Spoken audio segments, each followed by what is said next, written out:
प्रदेश धर्म गुरु श्री राजेश लिंडा जी, राष्ट्रीय उपाध्यक्ष सोम्य उरांव जी, चलेश्वर उरांव जी, बिरसा उरांव जी और साथ ही साथ उपस्थित हैं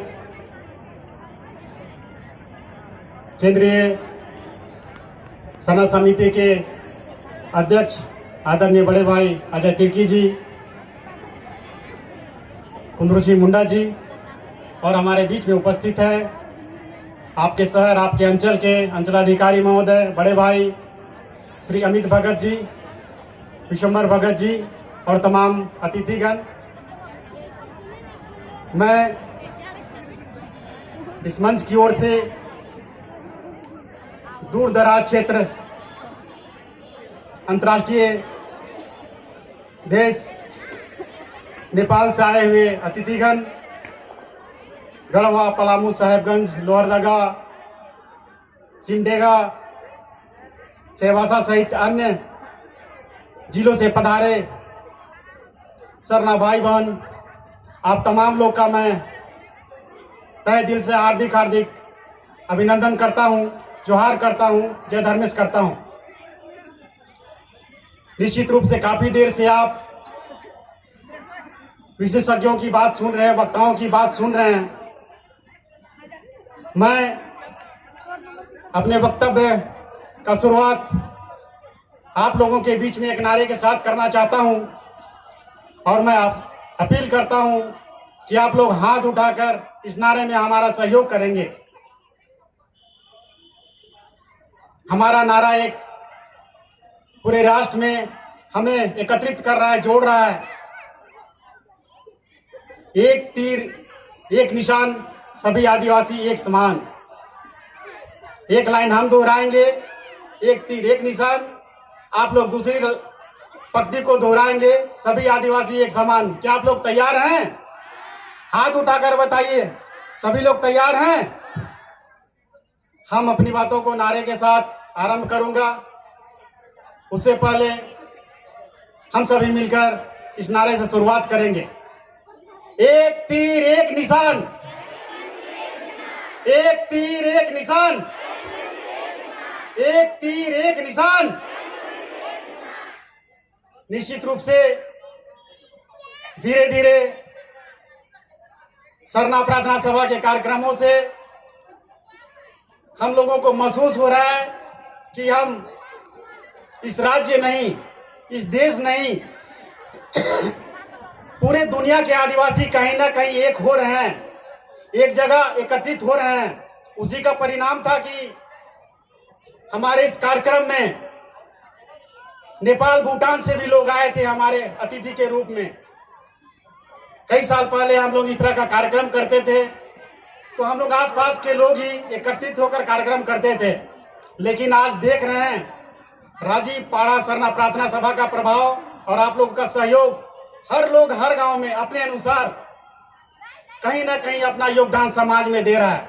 आज उसी का परिणाम है कि हमारे दूसरे देश में जो लोग रह रहे हैं, हमारे सहयोग के लिए आ रहे हैं, हमें जानने के लिए आ रहे हैं और उन्हें ये महसूस हो रहा है कि हम दुनिया के आदिवासी एक है।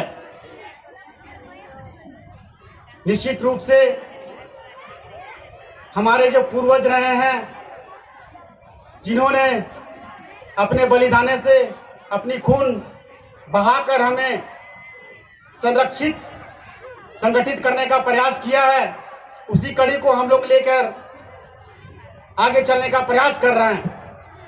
उसी को ध्यान में रखते हुए मैं अपने महान पूर्वज वीर बिरसा मुंडा, सिद्धू कानू, चांद भैरव सहित तमाम वीर शहीदों को सत सत नमन करता हूं। निश्चित रूप से आप लोगों ने जो नाम सुने, उनका नाम सुनकर ही ये महसूस हुआ होगा कि कितनी बलिदानियों के बाद हम आदिवासी इस मुकाम तक पहुंच पाए हैं। और साथ ही साथ हमारे पूर्वजों ने हमारे लिए जिस तरह के संस्कार बनाए हैं, चाहे वो जीवन से मरण तक हर संस्कार को देखेंगे तो कहीं हमारे पूर्वजों ने महिला पुरुषों में भेदभाव करने का प्रयास नहीं किया है। हमारा आदिवासी समाज ही एक ऐसा समाज है जिसमें महिला हो या पुरुष सभी एक साथ मिलकर चलने का काम करते हैं। चाहे बच्चे का नामकरण हो, चाहे बच्चे का शादीकरण हो, चाहे किसी की मृत्यु हो जाए, हम सभी लोग एक साथ मिलकर हर कार्य को करते हैं। ऐसा कोई समाज है दुनिया में जो एक साथ मिलके अपने हर संस्कार को निभाता हो, चाहे रोने की बारी आए या खुशी मनाने की बारी आए, हम लोग हर जगह एक साथ मिलकर हर कार्य को करते हैं। और आज विकसित समाज के साथ ही साथ हमारा सरकार या विकसित देश के लोग भी कह रहे हैं कि महिला और पुरुष में भेदभाव नहीं किया जाना चाहिए। लेकिन हमारे पूर्वजों ने ऐसी व्यवस्था बनाई थी जिसमें कहीं भी भेदभाव नहीं दिखता है। निश्चित रूप से हमारे पूर्वजों ने इतने बेहतरीन संस्कार बनाए, इतना बढ़िया समाज बनाया। निश्चित रूप से हमारी बातों को समझने का प्रयास करना चाहिए कि हमारे पूर्वज कितने वैज्ञानिक थे, कितने समझदार थे। जेंडर इक्वलिटी, महिला पुरुष में भेदभाव नहीं, ये तो हमारे पूर्वज पहलों से जानते थे, लेकिन हम लोग नहीं जान पाए थे। निश्चित रूप से इस तरह के कार्यक्रम में आप जाएंगे, इस तरह की बातों को जानेंगे और ये प्रयास करेंगे कि हम हर लोग को बताएं कि हमारे पूर्वज कितने श्रेष्ठ थे। हम वैसे पूर्वजों की संतान हैं। आप भी उस ओर आओ, नहीं तो ये पूरा दुनिया खत्म हो जाएगा। अभी आप लोग देखते हैं कि पूरा देश दुनिया कह रहा है कि प्रकृति बचाओ, प्रकृति बचाओ।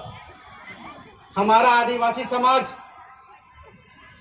आज से सैकड़ों साल पहले जंगल के बीच में भी रहकर प्रकृति को बचाने की बात करता था और साल में एक बार सामूहिक रूप से गांव के लोग जाकर वृक्षारोपण करते थे। क्या करते थे कि नहीं, करते हैं कि नहीं?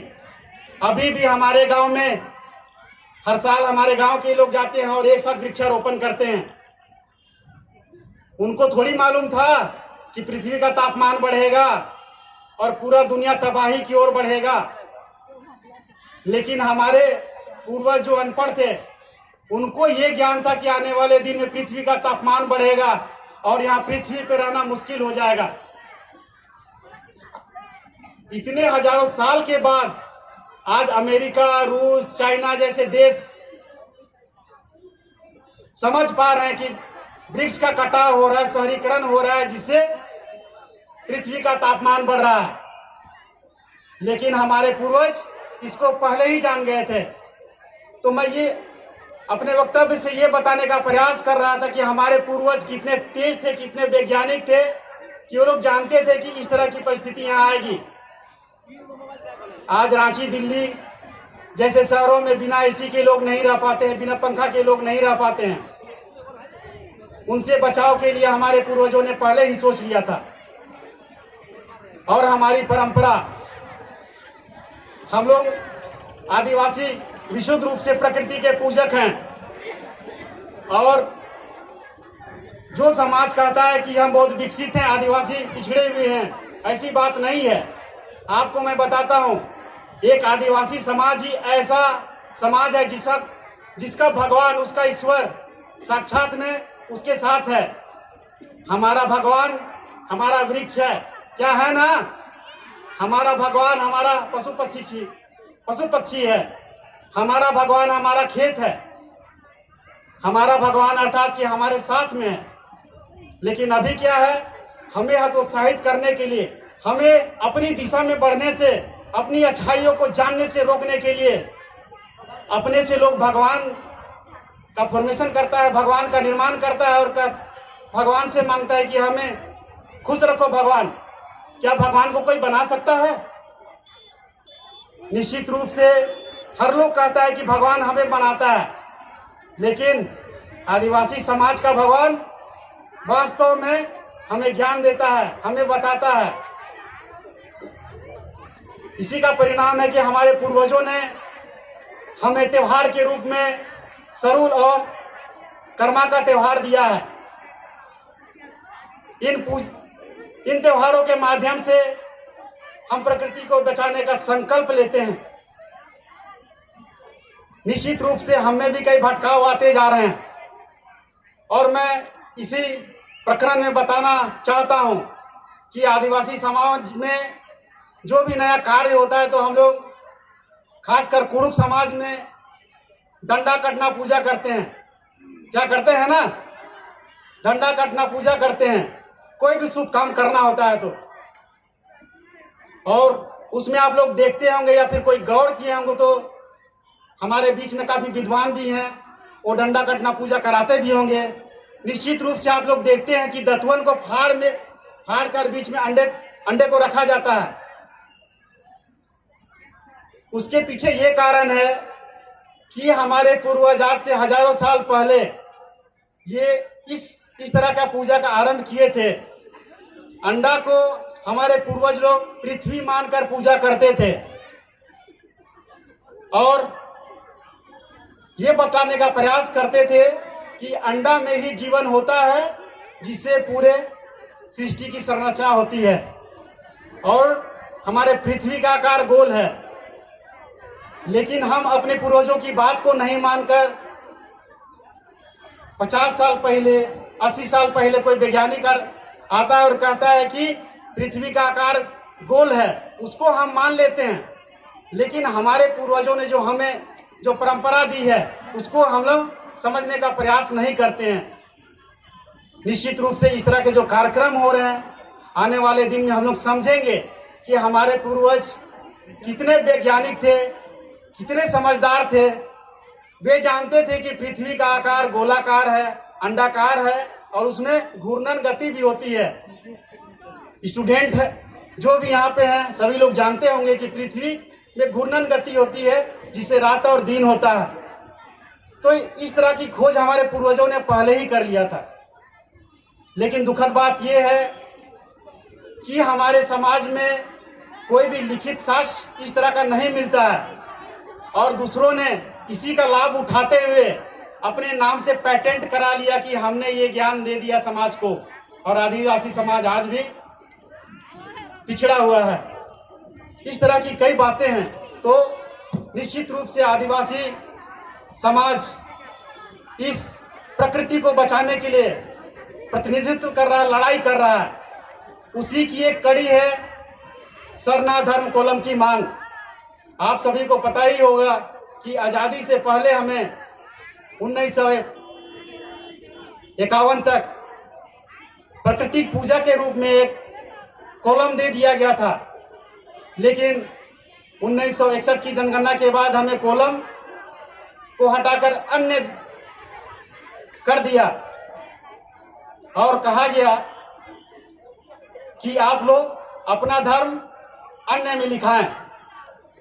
इसके पीछे हमारे अगुवागण काफी संघर्ष कर रहे हैं और आप तमाम लोगों के संघर्ष का ही परिणाम रहा है कि पिछले साल 11 नवंबर 2021 में हर लोग घर घर से निकले थे सरना झंडा लेकर, तख्तियां लेकर, और हमने एक सरकार के पास विनती रखी थी, मांग रखी थी। उसी का परिणाम रहा था कि विशेष सत्र बुलाकर बाध्य होकर सरकार को हमारी मांग को मांगना पड़ा था और ये हमारे राज्य से पारित होकर केंद्र के पाले में चला गया है। निश्चित रूप से इस महासम्मेलन के माध्यम से, इस मंच के माध्यम से आप तमाम लोगों की ओर से, पूरे समाज की ओर से हम हमारे सरकार से, केंद्र की सरकार से भी मांग करते हैं कि हमारी धार्मिक स्वतंत्रता को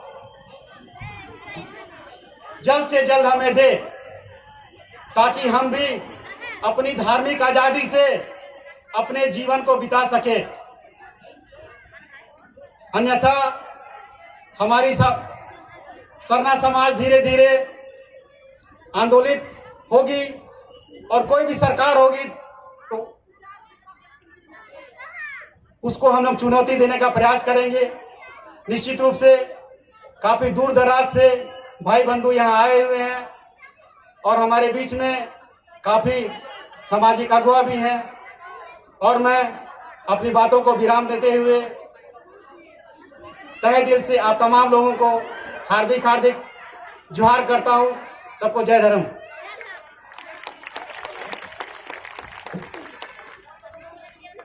बहुत बहुत धन्यवाद अनुराम जी को। बहुत